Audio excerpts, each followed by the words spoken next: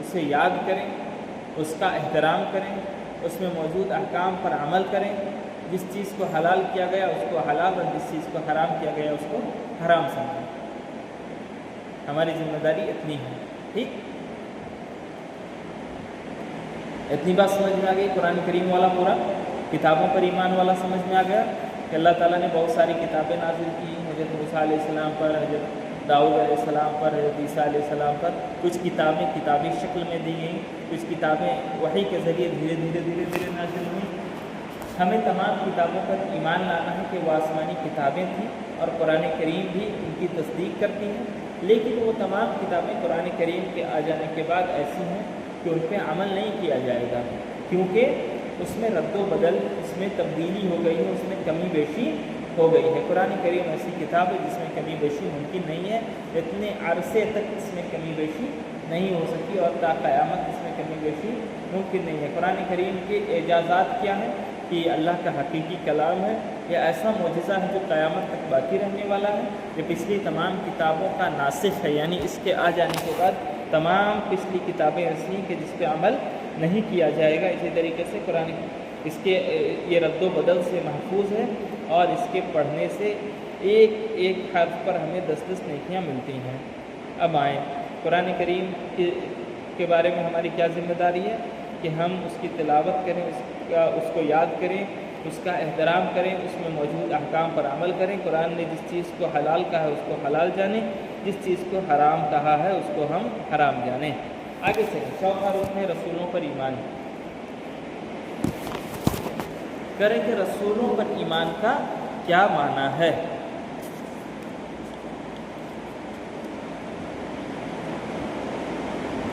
اس کا معنی یہ ہے کہ اس بات پر کامل یقین رکھنا کہ اللہ تعالیٰ نے انسانوں میں سے ہر امت میں ایک رسول بھیجا جو انہیں ایک اللہ کی عبادت کے لیے بلاتے تھے اور غیر اللہ کی عبادت سے روکتے تھے۔ رسولوں پر ایمان کا کیا مطلب ہے کہ یہ ایمان رکھنا کہ اللہ تعالیٰ نے ہر قوم میں، اللہ تعالیٰ نے ہر نیشن میں ایک رسول بھیجا، اور رسول کا کام کیا تھا کہ وہ لوگوں کو اللہ کی عبادت کی طرف بلاتے تھے اور غیر اللہ کی عبادت سے روکتے تھے۔ تمام رسولوں کا مشترکہ کامن حکم کیا تھا کہ ایک اللہ کی عبادت کرو، اس کے علاوہ کسی کی عبادت نہ کرو۔ یہ کامن تھا تمام رسولوں کا۔ بات سمجھ میں آئی؟ ہر امت میں رسول آئے اور ان کا کامن حکم کیا تھا؟ اللہ کی عبادت کرنی ہے، غیر اللہ کی عبادت نہیں کرنی ہے۔ سوال نمبر 64، رسول کسے کہتے ہیں؟ جواب، جس شخص پر اللہ نے وحی نازل کی ہو اور انہیں کفار و مشرکین کے درمیان اپنے احکام کی تبلیغ کا حکم دیا ہو اسے رسول کہتے ہیں، جیسے نوح علیہ السلام۔ ابھی دونوں سوال پڑھا کے میں واضح کر دوں گا۔ سوال نمبر 65 کیا ہے؟ نبی کس کو کہتے ہیں؟ نبی جس شخص پر اللہ نے وحی نازل کی ہو اور انہیں مومنین کے درمیان اپنے احکام کی تبلیغ کا حکم دیا ہو اسے نبی کہتے ہیں، جیسے حضرت ادریس علیہ السلام۔ کہہ رہے ہیں کہ رسول اور نبی میں کیا فرق ہے؟ رسول وہ ہے جسے اللہ تعالیٰ نے دنیا میں بھیجا ہو، ان پر وحی آتی ہو، ان کو خود کے درمیان بھیجا ہو، مشرکین کے درمیان بھیجا ہو تاکہ ان تک اللہ کا حکم پہنچا سکیں، اسے رسول کہتے ہیں۔ جب انسان مشرکین کے درمیان ایک آئے گا اللہ کا پیغام لے کے، تو ظاہر سی بات ہے جو چیزیں مشرکین میں موجود تھیں اس کو وہ نبی آ کے کیا نام ہے نئے طریقے سے پیش نہیں کرے گا، بلکہ وہ آئے گا نبی مشرکین کے درمیان، کفار کے درمیان، تو ایک نئی شریعت لے کر آئے گا نا، نئی شریعت لے کر آئے گا۔ اس شریعت کو ختم کر دے گا جو چلی آ رہی تھی، ایک نئی شریعت لے کر آئے گا، تو اس کو کیا کہیں گے؟ رسول۔ جیسے حضرت نوح علیہ السلام، جیسے ہمارے رسول محمد صلی اللہ علیہ وسلم یہ آئے تو اس زمانے میں جو بھی چیزیں موجود تھیں ان کو ٹھیک کرنا ممکن نہیں تھا، تو اس کو ہم صحیح کر دیں، یہ والا پرزہ خراب ہے، یہ والا پرزہ خراب ہے، نکال کے صحیح کر دیں تو یہ ٹھیک ہو جائے گا۔ ایسا نہیں تھا، وہ پورا کا پورا خراب ہو گیا تھا، تو اس کو ریپلیس کرنا تھا، اس کو ہٹا کے ایک نئی شریعت اللہ تعالیٰ نے دے کے بھیجا۔ تو جو نئی شریعت لے کر آئیں گے کفار و مشرکین کے درمیان، وہ کیا ہوں گے؟ رسول ہوں گے۔ اور نبی کیا ہوتا ہے کہ مان لیجیے کہ ایک قوم میں ایک نبی آئے انہوں نے اس قوم کو ایک شریعت دی، لوگ اس کے ماننے والے ہو گئے، پھر اس نبی کا وفات ہوا اور اس شریعت میں کچھ خامیاں آ گئی، تو اللہ تعالیٰ ایک اور شخص کو بھیجے گا اور کہے گا کہ میں اللہ کی طرف سے بھیجا گیا شخص ہوں، اور اس شریعت میں جس پر تم عمل کر رہے ہو اس میں یہاں تم غلطی کر رہے ہو، اس کو درست کرو، اس کو ٹھیک کرے گا، اس کو ریپلیس نہیں کرے گا، اس کو ٹھیک کرے گا۔ آیا تو ہے وہ مومنین کے درمیان، آیا تو ہے وہ ایسے لوگوں کے درمیان جو اللہ کو مان رہے ہیں، اللہ کے کسی نبی کو بھی مان رہے ہیں، لیکن جس شریعت پہ وہ عمل کرتے ہیں اس میں کہیں وہ غلطی کر رہے ہیں، یا ان پہ جو عمل کر رہے ہیں تو اس کی چیزیں منسوخ ہو گئی ہیں، اللہ تعالیٰ اس کو بدلنا چاہتا ہے۔ تو مومنین کے درمیان اللہ تعالیٰ بھیجتا تھا تاکہ ان کی اصلاح ہو سکے، تو اس کو کیا کہیں گے؟ نبی کہیں گے۔ نبی نئی شریعت لے کر نہیں آتے تھے، نبی نئی شریعت لے کر نہیں آتے تھے، رسول جو ہے وہ نئی شریعت لے کر آتے تھے۔ بات سمجھ میں آ گئی؟ اس کی ایک اور تعریف آپ لوگوں نے پڑھی ہے، اگر اس سے پہلے میرے سامنے آپ لوگ پڑھے ہیں تو، جس پہ کتاب نازل ہوئی اس کو رسول کرتے ہیں، جس کو کتاب نہیں دی گئی اس کو کیا کہتے ہیں؟ نبی۔ یہی فرق آپ لوگوں نے پڑھا ہے نا، یہی تھا نا؟ تو اب یہ والا آپ لوگوں کو بات ایک ہی ہے، بتانے کا طریقہ الگ ہے، بس بات ایک ہی ہے۔ نئی شریعت لے کر کفار و مشرکین کے درمیان آیا تو وہ رسول، مومنین کے درمیان آیا ان کو ٹھیک کرنے کے لیے تو وہ کیا ہے؟ نبی۔ آگے چلیے، نبی اور رسول میں کیا فرق ہے؟ کریں کہ نبی کو عام طور پر مومنین میں دعوت و تبلیغ کے لیے بھیجا جاتا ہے، اور رسول کو مومنین اور کفار دونوں میں دعوت و تبلیغ کے لیے بھیجا جاتا ہے۔ بات سمجھ میں آ گئی؟ نبی کو مومنین میں دعوت کے لیے بھیجا جاتا ہے، وہ آلریڈی کسی نبی کو مان رہے تھے، کسی شریعت پر عمل کر رہے تھے، اس کے درمیان بھیجا جاتا ہے، اور رسول جو ہے اس کو کفار و مشرکین کے درمیان بھیجا جاتا ہے۔ اس میں کچھ مومنین بھی ہو سکتے ہیں 2-4%، جیسے اللہ کے نبی صلی اللہ علیہ وسلم آئے تو سب سے پہلے جس کو حضرت خدیجہ لے کے گئی تھی ورقہ بن نوفل کے پاس، وہ اس زمانے کے مومنین ہی میں سے تو تھے نا، کہ وہ عیسائی شریعت کو ماننے والے تھے، اور اس کو تھوڑا سا وہ مانتے تھے۔ انہوں نے بات سنی تو کہا کہ ہاں یہ تو وہی فرشتہ ہے جو موسیٰ علیہ السلام پر آتا تھا، پھر آپ کے ساتھ یہ ہوگا۔ اصل جو رسول ہے وہ آتا تھا مشرکین کے درمیان، لیکن اس میں کچھ مومنین بھی ہو سکتے ہیں، لیکن جو نبی تھا وہ خالص مومنین کے یہاں نبی بن کے آتا تھا۔ بات سمجھ میں آ گئی نا؟ کوئی کنفیوژن ہے کسی کو رسول اور نبی کا فرق؟ چلیے سوال نمبر 67 دیکھیں کہ اللہ کے اولیاء کون ہیں، اس کی دلیل کیا ہے؟ عربی زبان میں ایک لفظ ہے ولی، ولی کہتے ہیں دوست، اور اسی کا جو پلورل ہے، اس کا جو جمع ہے وہ کیا ہے؟ اولیاء۔ تو سوال ہے اللہ کے دوست کون ہیں اور اس کی دلیل کیا ہے؟ کہہ رہے کہ ہر وہ شخص اللہ کا ولی ہے جو اللہ پر ایمان لائے اور اس کا تقوی اختیار کرے، یعنی اللہ کا خوف اپنے دل میں رکھے۔ ہر انسان جو ایمان لائے اور اللہ کا خوف اپنے دل میں رکھے وہ اولیاء میں سے ہے، وہ اللہ کا ولی ہے۔ دلیل کیا ہے؟ اللہ تعالیٰ کا فرمان ہے الا ان اولیاء اللہ لا خوف علیہم ولا هم يحزنون، کہ یاد رکھو اللہ کے ولیوں پر نہ کوئی خوف ہوگا نہ ہی وہ غمگین ہوں گے، یہ وہ لوگ ہیں جو ایمان لائے اور اللہ سے ڈرتے رہے۔ نبی سمجھ میں آ گئی بات کہ نبی اور رسول کون ہے؟ اس کے بعد ہوتا ہے ولی، کہتے ہیں کہ یہ نبی ہیں، یہ ولی ہیں۔ خواجہ غریب نواز یہ ولی تھے۔ لوگ بولتے ہیں نا اولیاء اللہ ایسے ہوتے ہیں، اولیاء اللہ ویسے ہوتے ہیں، تو اللہ تعالیٰ نے قرآن کریم میں بتایا کہ اولیاء اللہ، اللہ کے ولی، اللہ کے دوست کون ہوتے ہیں۔ اللہ تعالیٰ نے کہا کہ جو اللہ پر ایمان لائے، جو اللہ پر ایمان لائے اور اللہ کا تقوی اپنے دل میں رکھے، اللہ کا خوف اپنے دل میں رکھے، تو وہ کیا؟ اللہ کا ولی ہے، اللہ کا دوست ہے۔ اور اس کی دلیل یہ ہے کہ اللہ تعالیٰ نے قرآن کریم میں کہا کہ اللہ کے ولیوں پر قیامت کے دن نہ کوئی خوف ہوگا نہ ہی وہ غمگین ہوں گے، اور یہ وہ لوگ ہیں جو اللہ پر ایمان لائے اور اللہ سے ڈرتے رہے۔ اگر ہم بھی اللہ کی ذات پر ایمان لاتے ہیں، اللہ سے ڈرتے ہیں، تو ہم بھی اولیاء اللہ میں سے ہیں انشاءاللہ، ہے نا؟ اگر ہم بھی ایسا کرتے ہیں تو ہم بھی اللہ کے دوست ہیں، جن کو قیامت کے دن نہ کوئی غم ہوگا نہ ان کو کوئی خوف ہوگا۔ آگے چلیے سوال نمبر 68 رسولوں کو اللہ تعالیٰ نے کس لیے مبعوث فرمایا؟ مبعوث فرمایا مطلب رسولوں کو اللہ تعالیٰ نے کس لیے دنیا میں بھیجا؟ کس لیے بھیجا پتہ ہے کسی کو؟ سوال کا جواب ہے رسولوں کو اللہ تعالیٰ نے اس لیے مبعوث فرمایا، اس لیے بھیجا تاکہ وہ لوگوں کو اللہ کی عبادت کی دعوت دے اور انہیں غیر اللہ کی عبادت سے روکیں۔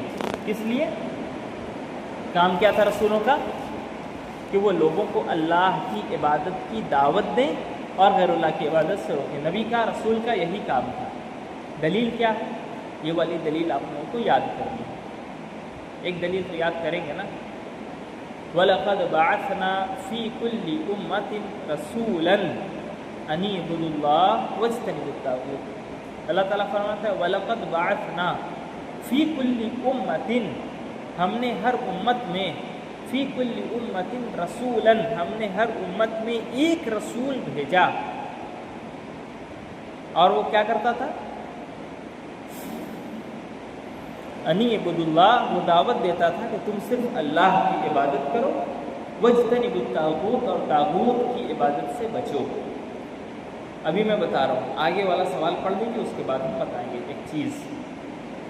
سوال نمبر ہے 69، لکھا ہے طاغوت سے کیا مراد ہے؟ طاغوت کہتے ہیں ہر وہ چیز یا شخص جس کی اللہ کے علاوہ عبادت کی جائے اور وہ اس سے راضی ہو، اسے طاغوت کہتے ہیں۔ جیسے ابلیس، جیسے فرعون۔ تمام رسولوں کا کام کیا تھا؟ کہ لوگوں کو کہیں کہ لوگوں تم اللہ کی عبادت کرو اور طاغوت کی عبادت نہ کرو۔ اور طاغوت کون ہے؟ ہر وہ چیز یا شخص جس کی عبادت کی جائے اور وہ اپنی عبادت کیے جانے سے راضی بھی ہو۔ تو نبیوں کا کام آپ کو سمجھ میں آ گیا نا؟ کیوں آتے تھے رسول؟ تاکہ لوگوں کو اس بات کی دعوت دیں کہ وہ صرف اللہ کی عبادت کریں اور غیر اللہ کی عبادت سے بچ جائیں۔ اب کچھ لوگ ایسے ہیں جو کہتے ہیں کہ رسول آتے تھے دنیا میں تاکہ اسلامی حکومت قائم ہو۔ لوگ ایسا کہتے ہیں، ایک طبقہ ایسا ہے مسلمانوں کا جو کہتا ہے کہ رسولوں کے آنے کا مقصد یہ تھا کہ دنیا میں اسلامی حکومت قائم ہو۔ اللہ کے نبی صلی اللہ علیہ وسلم نے اسلامی حکومت قائم کی، لیکن یہ مفہوم تم کہاں سے نکالتے ہو؟ اللہ تعالیٰ نے تو قرآن کریم میں کہا نا کہ نبیوں اور رسولوں کے آنے کا مقصد یہ ہے تاکہ تم اللہ کی عبادت کرو اور غیر اللہ کی عبادت سے بچ جاؤ۔ تو بہت سے انبیاء ایسے گزرے ہیں جنہوں نے حکومت قائم نہیں کی، جن کو نعوذ باللہ شہید کر دیا گیا، جن کو مار دیا گیا۔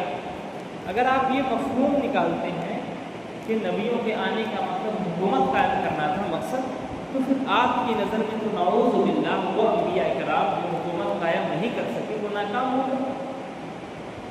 یہی ہوا نا آپ کے حساب سے اگر آپ یہ مفہوم نکالتے ہیں۔ اور اللہ کے تمام انبیاء کرام کے تعظیم کا یہ حق ہے کہ ہم ان کے بارے میں یہ خیال رکھیں، ہم ان کے بارے میں یقین رکھیں کہ اللہ تعالیٰ نے ان کو جس کام کے لیے بھیجا تھا وہ اپنے کام میں 100% کامیاب تھے۔ اور یہ والا مفہوم جو میں آپ کو بتا رہا ہوں کہ انبیاء کے آنے کا مقصد دنیا میں اسلامی حکومت قائم کرنا تھا، یہ کس کا ہے؟ یہ جماعت اسلامی والوں کا۔ آپ دیکھیں گے وہ ہمیشہ اسلامی حکومت کی بات کریں گے اور کہیں گے نبیوں کے آنے کا مقصد ہی تو تھا کہ اسلام کی حکومت قائم ہے۔ ابے اللہ تعالیٰ کہہ رہے ہیں کہ ہم نے نبیوں کو اس لیے بھیجا تاکہ تم اللہ تعالیٰ کی عبادت کرو، غیر اللہ کی عبادت سے بچو۔ یہ حکومت کہاں سے آ گئی؟ ایک بار ایسے ضمنی طور پر آپ لوگوں کو بتا دیا تاکہ کسی کے اس طرح کی بھکی باتوں میں آپ نہ آ سکے۔ جب وہ اس طرح کی باتیں کریں گے نا بہت میٹھے انداز میں اور بہت شاطرانہ طریقے سے گھما پھرا کے آپ کو ثابت کرنا چاہیں گے کہ نہیں، نبی آیا ہی اس لیے تھا تاکہ حکومت قائم ہو۔ تو جو نبی حکومت نہیں قائم کر سکے نعوذ باللہ وہ آپ کی نگاہ میں ناکام ہے؟ ایسا نہیں ہے۔ تمام انبیاء کرام اللہ تعالیٰ نے جن جن کو بھی بھیجا دنیا میں وہ سب کے سب اپنے مقصد میں 100% کامیاب ہے۔ ٹھیک، آگے چلیے۔ قرآن کریم میں کل کتنے نبیوں اور رسولوں کا نام مذکور ہے؟ قرآن میں کتنے نبیوں کا نام آیا ہے؟ قرآن کریم میں کل 25 نبیوں اور رسولوں کا نام مذکور ہے جو درج ذیل ہے۔ کیا ہے؟ آدم، ترتیب سے ہے پورا، ہے آدم علیہ السلام، نوح علیہ السلام، ادریس علیہ السلام، صالح علیہ السلام، ہود، ابراہیم، اسماعیل، لوط، اسحاق، یعقوب، یوسف، شعیب، ایوب، موسیٰ، ہارون، ذوالکفل، داؤد، سلیمان، الیاس، یونس، زکریا، یحییٰ، عیسیٰ، محمد صلی اللہ علیہ وسلم. یہ 25 انبیاء کرام کے نام ہیں. یہ تھوڑا سا آپ لوگ دیکھ لیجیے گا نا، قرآن کریم میں کتنے انبیاء کے نام ہیں؟ 25 اور 25 یہ ہیں. سوال نمبر 71، اولو العزم رسول کتنے ہیں؟ جواب ہے اولو العزم رسول 5 ہیں. کون کون؟ حضرت نوح علیہ السلام، حضرت عیسیٰ علیہ السلام، حضرت نوح علیہ السلام، حضرت موسیٰ حضرت ابراہیم علیہ السلام، حضرت عیسیٰ علیہ السلام اور حضرت محمد صلی اللہ علیہ وسلم. یہی ترتیب ہے اولو العزم انبیاء کرام کی. ٹھیک ہے نا؟ حضرت نوح علیہ السلام، حضرت ابراہیم کون ہے؟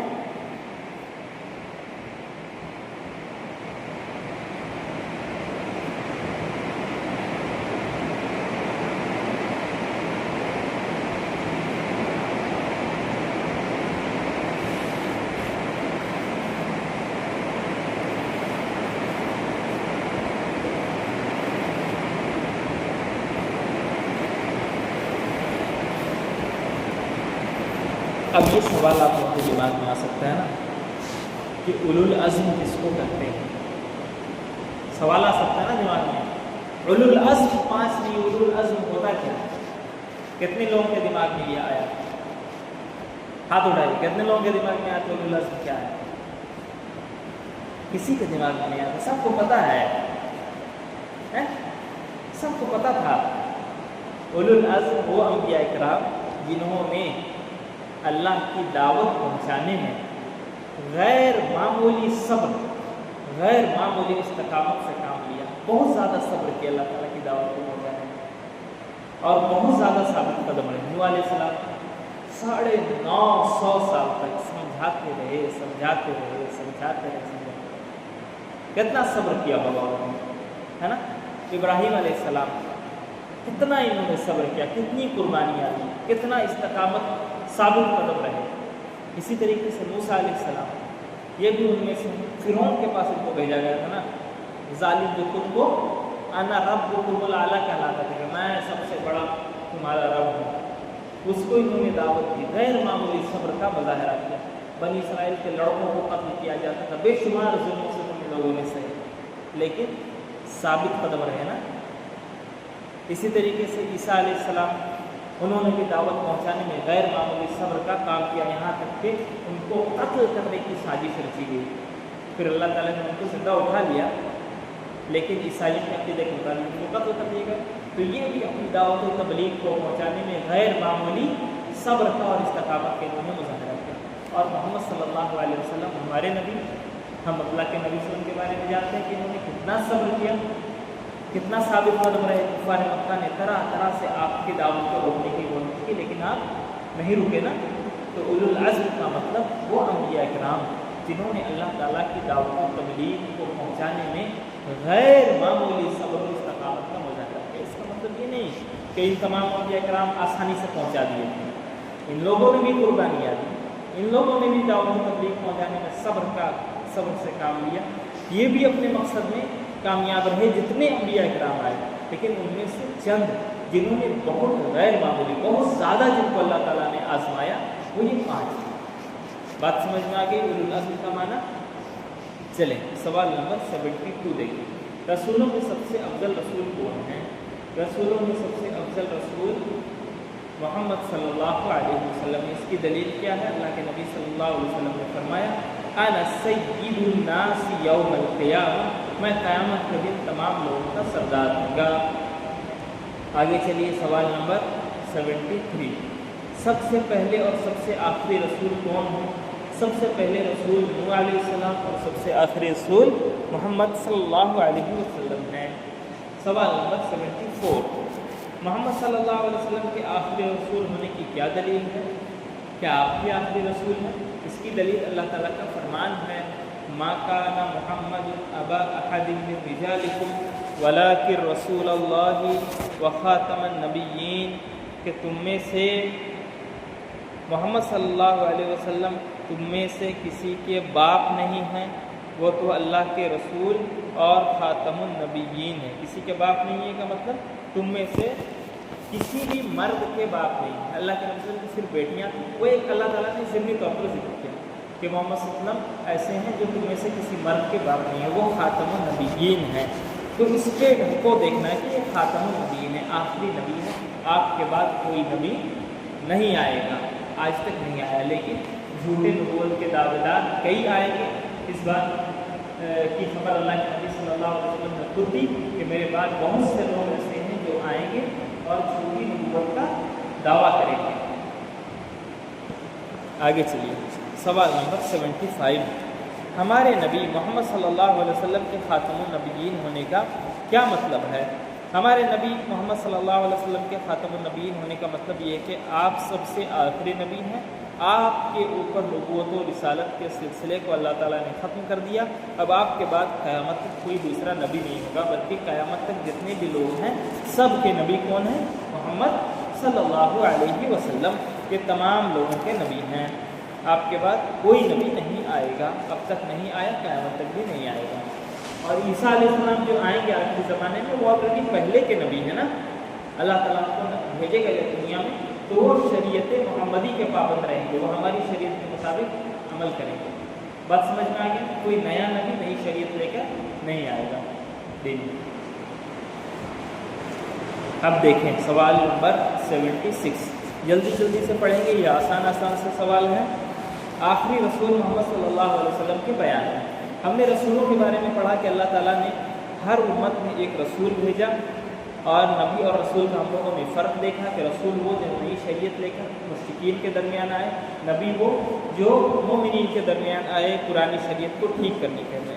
ولی کے بارے میں ہم لوگوں نے دیکھا کہ اللہ کے ولی وہ ہیں جو اللہ پر ایمان لاتے ہیں اور اللہ تعالیٰ سے ڈرتے ہیں۔ اسی طریقے سے ہم لوگوں نے دیکھا کہ نبیوں کے آنے کا مقصد کیا تھا، تاکہ وہ لوگوں کو اس بات کی دعوت دے سکیں کہ صرف اللہ کی عبادت کی جائے، اللہ کے علاوہ کسی کی عبادت نہ ہو۔ یہ نبیوں کے آنے کا مقصد تھا۔ کوئی انسان اگر کوئی دوسرا مقصد بیان کرتا ہے تو وہ غلط بات کر رہا ہے۔ قرآن کریم میں 25 انبیاء کا ذکر ہے، وہ بھی آپ لوگوں نے پڑھا، اور یہ بھی دیکھا کہ اولو العزم نبی کتنے ہیں، یہ بھی دیکھا کہ محمد صلی اللہ علیہ وسلم آخری نبی ہیں اور آپ انسانوں کے سردار ہیں، قیامت کے دن بھی آپ ہی سردار رہیں گے، آپ تمام نبیوں سے افضل اور سب سے اوپر ہیں، اور آپ کے خاتم النبیین ہونے کا مطلب یہ ہے کہ آپ قیامت تک تمام لوگوں کے لیے نبی بنا کے بھیجے گئے ہیں، آپ کے بعد کوئی بھی نبی نہیں ہوگا۔ اب سوال نمبر 76 دیکھیں، ہمارے نبی محمد صلی اللہ علیہ وسلم کا پورا نام کیا ہے؟ ہمارے نبی محمد صلی اللہ علیہ وسلم کا پورا نام محمد بن عبداللہ بن عبد المطلب ہے۔ آپ کی پیدائش اور وفات کہاں اور کب ہوئی؟ آپ کی پیدائش مکہ میں عام الفیل کو ہوئی اور وفات مدینے میں سن 11 ہجری میں ہوئی۔ عام الفیل کہتے ہیں، فیل کہتے ہیں عربی زبان میں ہاتھی کو۔ آپ لوگوں کو وہ واقعہ یاد ہوگا کہ ابراہہ جو تھا وہ ایک مرتبہ ہاتھیوں کا لشکر لے کر کعبہ کو توڑنے کے لیے آیا تھا۔ کعبہ کہاں تھا؟ مکہ میں، اور اللہ کے نبی صلی اللہ علیہ وسلم پیدا کہاں ہوئے؟ مکہ میں۔ پہلے اس سن اور یہ نہیں چلتا تھا کہ 2021 2022 2025، ہوتا یہ تھا کہ کسی اہم واقعے کی طرف نسبت کر کے اس سال کو ہم لوگ اس سال کو منسوخ کر دیا جاتا تھا۔ تو جس سال ہاتھی والا واقعہ ہوا تھا مکہ میں، اسی سال اللہ کے نبی صلی اللہ علیہ وسلم پیدا ہوئے۔ تو ہاتھی کو کہتے ہیں سیل اور عام کہتے ہیں سال کو، ٹھیک، بڑی عین سے عام الفیل مطلب ہاتھی والے سال، سمجھ میں آئے نا؟ اسی سال اللہ کے نبی پیدا ہوئے، سن نہیں چلتا تھا اس زمانے میں۔ اور وفات کب ہوئی ہے؟ سن 11 ہجری میں، ہجرت کرنے کے 11 سال کے بعد آپ صلی اللہ علیہ وسلم کی وفات ہوئی۔ اہم واقعے کی طرف نسبت کر کے تو ہمارے زمانے میں بہت ساری چیزیں بولی جاتی ہیں، ہوتا نا؟ کب شادی ہوئی تھی اس کی؟ وہ پہلے والے لاک ڈاؤن والے سال میں بولتے ہیں نا، پہلے والے لاک ڈاؤن میں اس کی شادی ہوئی تھی، مطلب 2020 میں۔ لاک ڈاؤن 2020 میں لگا تھا پہلا والا، ذکر کرتے ہیں نا ایسے ہی۔ ایک اہم واقعہ ہے لاک ڈاؤن کا لگنا، وہ غیر معمولی واقعہ تھا، وہ واقعہ نہیں ہوا تھا اس سے پہلے ہمارے یہاں۔ تو اس سال اس واقعے کی نسبت سے ہم لوگ 2020 نہیں بولیں گے۔ شادی کب ہوئی تھی؟ پہلے والے لاک ڈاؤن میں ہوئی تھی۔ ہم یہ بھی بول سکتے ہیں کہ مارچ یا اپریل 2020 میں ہوئی، نہیں بولتے، وہ آسان ہوتا ہے زیادہ کہ لاک ڈاؤن میں ہوئی تھی، پہلے والے لاک ڈاؤن یا دوسرے والے لاک ڈاؤن میں۔ تو ویسے ہی ہے، یہ عام الفیل میں اللہ کے نبی صلی اللہ علیہ وسلم پیدا ہوئے تھے، ٹھیک ہے نا؟ سوال نمبر 68 دیکھیے، نبی کریم صلی اللہ علیہ وسلم نبوت سے پہلے اور نبوت کے بعد کتنے سال باحیات رہے؟ باحیات بولے تو زندہ رہے، نبی صلی اللہ علیہ وسلم نبوت سے پہلے 40 سال اور نبوت کے بعد 23 سال بحیات رہے، جس میں سے 53 سال مکہ میں اور 10 سال مدینے میں رہے۔ نبوت سے پہلے کتنے سال؟ 40 سال، اور نبوت کے بعد 23 سال، پورا ملا کے کتنا ہوا پورا ملا کے 63 سال۔ اور یہ سال کس اعتبار سے؟ سال دو قسم کا چلتا ہے نا، ایک قمری اور ایک شمسی۔ شمسی کہتے ہیں سولار والا سال، جو سورج کے اعتبار سے ہوتا ہے۔ یہ سال کتنے دن کا ہوتا ہے؟ 365 دن کا۔ اور ایک ہوتا ہے قمری سال، جو چاند کو دیکھ کے مہینہ کا آغاز اور مہینے کو ختم کیا جاتا ہے نا، تو اس کو کیا کہتے ہیں؟ قمری سال۔ یہ کتنے دن کا ہوتا ہے؟ یہ 355 54 55 56 اتنے ہی دن کا ہوتا ہے، تقریباً 10 دن اس سے کم ہوتا ہے۔ تب تو رمضان ہم لوگ کا ہر سال 10 دن پیچھے آ جاتا ہے نا۔ تو اللہ کے نبی صلی اللہ علیہ وسلم جو 63 سال تک زندہ رہے ہیں، وہ قمری کے اعتبار سے، نہ کہ شمسی اعتبار سے، یہ چاند والی تاریخ کے اعتبار سے 63 سال آپ صلی اللہ علیہ وسلم کی زندگی ہے۔ سورج والی تاریخ سے آپ کام کریں گے تو تقریباً 3 سال گھٹ جائیں گے۔ سمجھ میں آ رہی ہے نا بات؟ 2 ڈھائی سال 3 سال ایسا کچھ گھٹ جائے گا۔ یہ میں آپ کو اضافی طور پر بتایا، یہ بس آپ کو یاد رکھنا ہے کہ نبوت سے پہلے 40 سال زندہ رہے، نبوت کے بعد 23 سال زندہ رہے، اور یہ سال کی کاؤنٹنگ قمری اعتبار سے تھی۔ آپ نہیں بھی جانیں گے تو کوئی آپ کا نقصان نہیں ہوگا، لیکن میں چاہتا ہوں کہ آپ لوگ جانیں۔ سوال نمبر 79، کیا نبی کریم صلی اللہ علیہ وسلم وفات پا چکے ہیں؟ ہاں، نبی کریم صلی اللہ علیہ وسلم وفات پا چکے ہیں۔ دلیل کیا ہے؟ انک میت وانہم میتون، اس کو نشان لگائیے آپ لوگ پٹاک سے، جلدی سے، ایک دم چھوٹی سی آیت ہے۔ اے نبی، بے شک آپ کو بھی موت آئے گی اور یہ سب لوگ بھی مرنے والے ہیں۔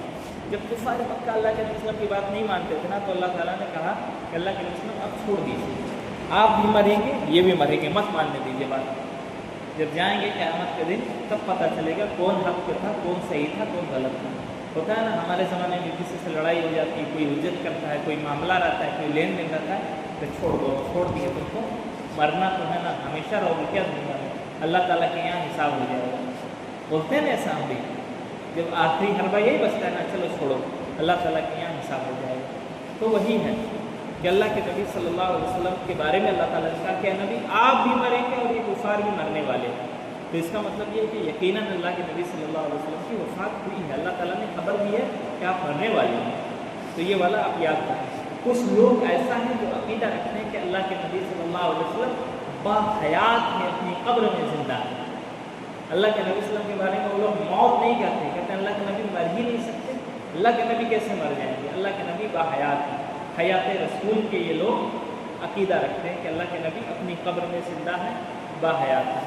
ان کے یہاں بھی، احناف کے یہاں بھی ہے اور بریلیوں کے یہاں بھی یہ عقیدہ ہے۔ احناف کے یہاں فضائل اعمال اٹھائیں گے، ان کے یہاں عجیب و غریب واقعات ہیں کہ قبر کے پاس گئے، سلام کیا تو اللہ کے نبی قبر سے ہاتھ نکال کے مصافحہ کیے، اس طرح کے عقائد ہوتے ہیں۔ ان کی کتابوں میں چیزیں لکھی ہوئی ہیں، اور ہمارا عقیدہ کیا ہے؟ جو قرآن کریم کا عقیدہ ہے، جو احادیث کا عقیدہ ہے۔ جب اللہ کے نبی کی وفات ہوئی تو صحابہ کرام کو شدید صدمہ لگا تھا نا، بہت شدید صدمہ لگا تھا۔ لیکن عمر رضی اللہ تعالیٰ عنہ کیا کہہ رہے تھے کہ جو کہے گا اللہ کے نبی وفات پا چکے مار دوں گا اس کو، تلوار لے کے گھوم رہے تھے۔ دماغی حالت، اللہ کے نبی صلی اللہ علیہ وسلم سے اتنی زیادہ وہ لوگ محبت کرتے تھے کہ آپ کی وفات کی خبر سن کے وہ لوگ یقین نہیں کرتے تھے کہ اللہ کے نبی کیسے اللہ کے نبی وفات پا سکتے۔ صحابہ اکرام بدحواس تھے، بیٹھے ہوئے تھے، ان کا دماغ کام نہیں کر رہا۔ حضرت ابو بکر رضی اللہ تعالیٰ عنہ آئے، منبر پر کھڑے ہوئے اور آپ نے خطبہ دیا۔ اللہ کے نبی صلی اللہ علیہ وسلم کی وفات کے بعد جب لوگ بدحواس تھے، آپ نے قرآن کی آیت پڑھی کہ وما محمد الا رسول قد خلت من قبلہ الرسل افإن مات او قتل انقلبتم علی اعقابکم، کہ محمد صلی اللہ علیہ وسلم اللہ کے رسول ہیں، اس سے پہلے بھی رسول گزر چکے ہیں، تو کیا محمد صلی اللہ علیہ وسلم اگر قتل کر دیے جائے یا ان کی وفات ہو جائے، کیا تم اپنی ایڑیوں کے بل دوبارہ پھر جاؤ گے؟ یہ اللہ تعالیٰ نے قرآن کریم میں کہا ہے۔ انہوں نے خبر دی کہ دیکھو اللہ تعالیٰ تو کہہ رہا ہے کہ محمد صلی اللہ علیہ وسلم وفات پا سکتے ہیں، ان کی وفات کے بعد بھی تمہیں شریعت پہ باقی رہنا ہے۔ اس کے بعد انہوں نے کہا کہ من کان یعبد محمدا فإن محمدا قد مات ومن کان یعبد اللہ فإن اللہ حی قیوم لا یموت۔ انہوں نے کہا کہ من کان یعبد محمدا، اے لوگوں سن لو جو محمد صلی اللہ علیہ وسلم کی عبادت کوئی کرتا نہیں تھا. اللہ کے نبی کی عبادت کوئی کرتا تھا کیا؟ نہیں کرتا تھا نا. لیکن وہ لوگوں کو سمجھانے کے لیے کہہ رہے تھے کہ لوگوں محمد صلی اللہ علیہ وسلم اللہ کے رسول تھے جو ہمارے درمیان اللہ کی عبادت کا حکم لے کر آئے تھے. من کان یعبد محمدا فإن محمدا قد مات. تو وہ جان لے کہ محمد صلی اللہ علیہ وسلم مر چکے. ومن کان یعبد اللہ، اور جو شخص اللہ کی عبادت کرتا تھا وہ جان لے کہ فإن اللہ حی قیوم لا یموت. اللہ تعالیٰ باقی رہنے والا ہے، اللہ تعالیٰ زندہ ہے، قائم رہنے والا ہے اور اس کو موت نہیں آئے گی. اتنی بات سننا تھا کہ صحابہ اکرام تھوڑے سے نارمل ہو گئے. حضرت عمر رضی اللہ تعالیٰ عنہ بھی نارمل ہو گئے. اور صحابہ اکرام کہتے ہیں کہ اس وقت ایسا لگ رہا تھا گویا اس سے پہلے ہم نے یہ آیت سنی ہی نہیں تھی، جبکہ وہ آیت کو سن چکے تھے بار بار. لیکن موقع اور محل کے اعتبار سے حضرت ابوبکر صدیق رضی اللہ تعالیٰ عنہ نے مسلمانوں کو حوصلہ دیا اور سمجھایا کہ محمد صلی اللہ علیہ وسلم تو اللہ کے بندے اور رسول تھے، ان کو وفات آنا ہی تھا، آج نہیں تو کل، یہ تو مرنے ہی والے تھے. ہم تو اللہ کی عبادت کرتے ہیں نا، تو ہم اللہ تعالیٰ ہمیشہ باقی رہے گا. اس لیے ہمیں غمگین ہونے کی، ہمیں بدحواس ہونے کی ضرورت نہیں ہے. غم تو لازمی ہے، اللہ کے نبی کے بچھڑنے کا غم تو ہوگا، لیکن اس غم میں ہم کو بدحواس نہیں ہونا ہے، الٹی سیدھی باتیں نہیں کرنی ہے، بلکہ شریعت کا پابند ہم کو ہر حال میں رہنا ہے. تو یہ والی آیت آپ یاد کریں گے، انک میت وانہم میتون. سوال نمبر 80 دیکھیے. کیا ہمارے رسول محمد صلی اللہ علیہ وسلم بشر کہتے ہیں انسان تھے؟ جواب ہے ہاں، ہمارے رسول محمد صلی اللہ علیہ وسلم بشر یعنی انسان تھے، مگر ان کی طرف اللہ تعالیٰ کی جانب سے وحی کی جاتی تھی. دلیل کیا ہے؟ دلیل اللہ تعالیٰ کا فرمان ہے قل انما انا بشر مثلکم یوحی الی انما الہکم الہ واحد. کہ اے نبی کہہ دیجئے کہ میں تمہاری طرح ایک انسان ہوں، میری طرف وحی کی جاتی ہے کہ تمہارا معبود ایک ہے. یہ سورہ کہف کی آخری آیت ہے. اس کو میں یاد نہیں کروا رہا ہوں، لیکن آپ کو یاد رکھنا ہے کہ یہ سورہ کہف کی آخری آیت ہے، جس میں اللہ کے نبی صلی اللہ علیہ وسلم سے اللہ تعالیٰ نے کہلوایا کہ اے نبی آپ کہہ دیجئے قل انما انا بشر مثلکم، کہ اے لوگوں میں انسان ہوں، مثلکم تمہارے مثل، تمہاری طرح انسان ہوں. کیسے انسان ہے؟ تمہاری طرح انسان ہے. اور ہمارے درمیان فرق کیا ہے کہ یوحی الی انما الہکم الہ واحد، کہ میری طرف اس بات کی وحی آتی ہے کہ اللہ تعالیٰ ایک ہے. ہمارے اور تمہارے میں جو فرق ہے وہ یہ کہ اللہ تعالیٰ نے مجھے وحی کے لیے منتخب کیا ہے. میں گوشت کے اعتبار سے میں انسان ہوں، میں کھاتا پیتا ہوں، میں ساری چیزیں انسانوں کی طرح کرتا ہوں، لیکن عام انسان اللہ کے نبی صلی اللہ علیہ وسلم نہیں تھے، بلکہ اللہ تعالیٰ کے محبوب بندے تھے، برگزیدہ بندے تھے، چنے ہوئے بندے تھے، جس کو اللہ تعالیٰ نے اپنی نبوت کے لیے، جن کو اللہ تعالیٰ نے چنا تھا، پسند کیا تھا. بات سمجھ میں آ رہی ہے؟ انسان تو تھے.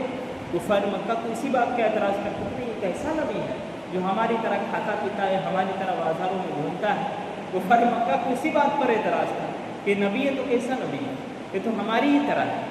تو اللہ کے نبی صلی اللہ علیہ وسلم بشر تھے، انسان تھے. آپ کوئی سپر نیچرل پاور نہیں تھے، آپ کوئی انسانوں سے ہٹ کے الگ چیز میں سے نہیں تھے، بلکہ آپ کیا تھے؟ انسان تھے. تو جو بد عقیدہ لوگ ہیں ان کا عقیدہ کیا ہے کہ اللہ کے نبی صلی اللہ علیہ وسلم انسان نہیں تھا. اللہ کے نبی کو انسان کہنا گستاخی ہے. اللہ کے نبی صلی اللہ علیہ وسلم کو اللہ تعالیٰ نے نور سے پیدا کیا، الگ طریقے کے نور سے. فرشتے الگ طریقے کے نور سے پیدا کیے گئے، آپ الگ طریقے کے نور. دلیل؟ کوئی بھی دلیل نہیں. ہمارے پاس کیا دلیل ہے؟ اللہ تعالیٰ خود کہہ رہا ہے، اللہ کے نبی سے کہلوا رہا ہے کہ اے نبی صلی اللہ علیہ وسلم کہہ دیجیے کہ میں انسان ہوں، انسان کی تمہاری طرح انسان ہوں. کتنی اہم چیز ہے نا، کتنی واضح آیت ہے یار قرآن کریم میں کہ اے نبی کہہ دیجئے کہ میں تمہاری طرح انسان ہوں، مجھ سے وحی کی جاتی ہے کہ اللہ ایک ہے، تمہارا معبود ایک ہے. یہی فرق ہے کہ ان کو اللہ تعالیٰ نے وحی کے لیے منتخب کیا ہے. تو اتنی واضح آیت کے بعد کوئی کہے کہ اللہ کے نبی انسان نہیں تھا تو وہ بے وقوف ہے یا نہیں، وہ قرآن کو انکار کرنے والا ہے یا نہیں. اتنی واضح آیات کے بعد کیسے باتیں سمجھ میں نہیں آتی؟ ہم کو یہ بات آج تک سمجھ میں نہیں آئی. تو اللہ کے نبی صلی اللہ علیہ وسلم کے بارے میں ہم لوگوں نے پڑھا کہ آپ کا نام کیا تھا، آپ کہاں پیدا ہوئے، کس سال پیدا ہوئے. آپ ہاتھی والے سال یعنی عام الفیل میں پیدا ہوئے، سن 11 میں آپ کی وفات ہوئی ہے. آپ نبوت سے پہلے 40 سال، نبوت کے بعد 23 سال زندہ رہے، جس میں سے 53 سال مکہ میں گزارے، اور 10 سال یعنی 53 ایئرس آپ مکہ میں گزارے، اور 10 سال آپ مدینہ میں گزارے. آپ وفات پا چکے ہیں، اور جیسے تمام انسان وفات پاتے ہیں ویسے ہی آپ بھی وفات پائیں، کیونکہ آپ بھی انسان تھے اور یہ قرآن کریم میں موجود ہے. سوال نمبر 80 تک ہو گیا، چھٹی دے دیتے ہیں نا. آج یاد کرنے کا زیادہ دیا نہیں میں نے، تھوڑا تھوڑا یاد کرنے کو دیا ہے. تو پیچھے جو یاد کرنے کا دیا تھا آپ لوگ اس کو اچھے سے یاد کر لیجیے. پھر ہم لوگ کل ملتے ہیں انشاءاللہ. کلاس ایسے ہی کنٹینیو چلے گی ہاں، جب تک کتاب ختم نہ ہو جائے. جمعہ، جمعرات، شنیچر، اتوار کچھ نہیں، کلاس جیسے چل رہی ہے ویسے چلے گی. 80 سوالات ہو گئے 3 دن میں انشاءاللہ، اور 3 دن میں اس کو ختم کر دیں گے. ٹھیک ہے نا؟ اگر اللہ تعالیٰ نے چاہتے 3 دن میں ختم کر دیں گے. ختم نہیں ہوا تو 4 دن پڑھا دیں گے، لیکن یہ کہ تفصیل سے پڑھائیں گے جیسے آپ لوگ پڑھ رہے ہیں. اور بولیے گا سرسری پڑھ کے گزر جانا تو 1 دن میں ختم ہو جائے گا. کر دیں 1 دن میں ختم ہیں؟ ایسے پڑھنا ہے یا سرسری پڑھ دیں؟ چلیے ایسے ہی پڑھیں گے انشاءاللہ ہم لوگ. چلیے جائیے ناشتہ واشتہ کیجیے آپ لوگ بھی. السلام علیکم ورحمۃ اللہ وبرکاتہ. سبحانک اللہم ربنا وبحمدک، اشہد ان لا الہ الا انت، استغفرک واتوب الیک.